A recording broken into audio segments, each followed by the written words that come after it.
My name is Marie Nava. I'm a participant of the Tucumcari Farmers Market.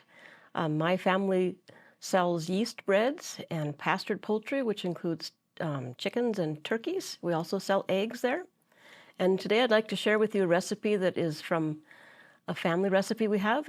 A long time ago, my family came from Norway to America, and this is a recipe that's been handed down from generation to generation. We call it great-grandmother Gladys's salad. So it's really very simple. We just take leaf lettuce, which hopefully will be available this year at the farmer's market.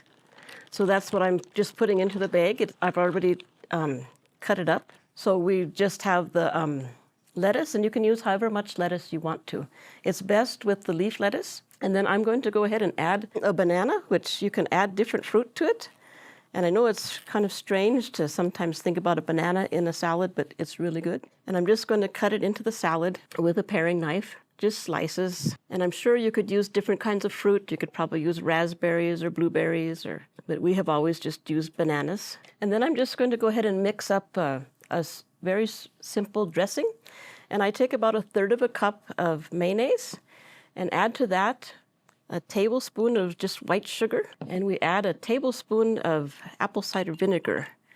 And you can also use lemon juice if you don't want to use apple cider vinegar. And I just mix it up with a little whip just so that it gets smooth. You can also use a spoon, just takes a little bit longer. And I will usually just taste it, and if I want it a little sweeter, I add a little bit more sugar. If I want a little bit more tart, I put a little bit more of the apple cider vinegar. And then I just pour that all together and mix it up. And it's kind of fun to mix up for people who've never had it before, because most people don't think about putting the bananas in. Whoops, trying to get where the bananas will show. So that's really just the salad. That's all there is to it.